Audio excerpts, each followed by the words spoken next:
د چارسدي په تنګي تحصیل کې 11 ورځې وړاندې غټه غلا شوې ده چې پکې سل تولې کالي، 2 ټوپکې، تمانچې او 10 لکه روپۍ وړل شوې دي. پولیس د غلو په نیولو کې لا بریالي شوي نه دي، خو د کلي ولس راټول شوي دي چې د پولیسو د ناقصه کارکردګۍ په ضد احتجاجي لاریونونه پیل کوو، خو پولیس ورته د ملزمانو د نیولو ډاډ ورکړی دی او مظاهره یې ځنډولې ده.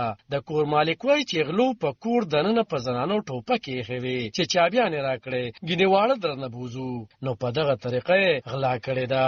زما بخپل خانوم دی او دلته تنګي اوسېدونکو زموږ په 19 تاریخ باندې زموږ ورځې ډکیتي شوې وه او موږ کورنو زنانو واړو باندې کسان راغلي او ورسې دغه کړي دي، هغوی باندې ټوپکې تمانچې خلې وې او ورسې دغه کړي وو. هغې له پس نن زموږ ځای ته دغه راغلي دي، محمد ځای والا، خلیل خیل والا او غریب اواز والا هم پکې داسې نور د میزاړي یون کونسل ناظمان د تنګي والا او څونه کسان دي. موږ دوی شکریا ادا کوو. موږ هر څه الله پاک ته پولیس ته پرېښي دي او چې څه هغوی وکړل او آینده چې دوی مشرانو څه فیصلې وکړل بس موږ ته منظوري او د هغې پولیس له موږ فی الحال مطمئن کله نو بیا به روډونو ته هم روزو دغه هم کوو. فی الحال ایس ایچ او صاحب ډي سي پي صاحب لا لګیا دي صحیح او هغوی خپل دغه کړي، خو هغوی له پاتې شو او د هغه ونه شو نو بیا به موږ خپل احتجاج هم کوو، ورسم کوو چې زموږ حق دا چې موږ پټي ته تللو چې راغلو نو دغه 1244 شوې او قریبا 2 ګرانوتې دي او زنانو ته باندې ټوپکې تمانچې کړې 12 کسانو، 12 ورسره ماشینان، 12 تمانچې، 12 چړې وې او زنانو ولې څه نه ورکول. بیا چې هغوی ته دغه کو په هغوی ماشومان باندې ټوپک دغه کوي دوی بوزو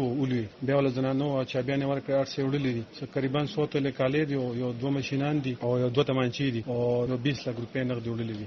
هغه پس پولیس راغله او لګیا دي په خپل دغه کوي کاروي غوښ شروع کړی دا. نن دا میټینګ راغلی دوی چې موږ خپل دغه کو. په چارسده کې د غلاګانو شکوډاکو لړۍ زیاته شوې ده چې عامولس خپل ځانونه غیر محفوظه ګڼي او د پولیس په مشرتابه یو شمېر سوالونه راپورته کیږي چې کارکردګي صفر ده او ولس د عدم تحفظ ښکار دي. او پولیس وایي چې دوی کاروایان جاري ساتي او زر به ملزمان ونیولی شي.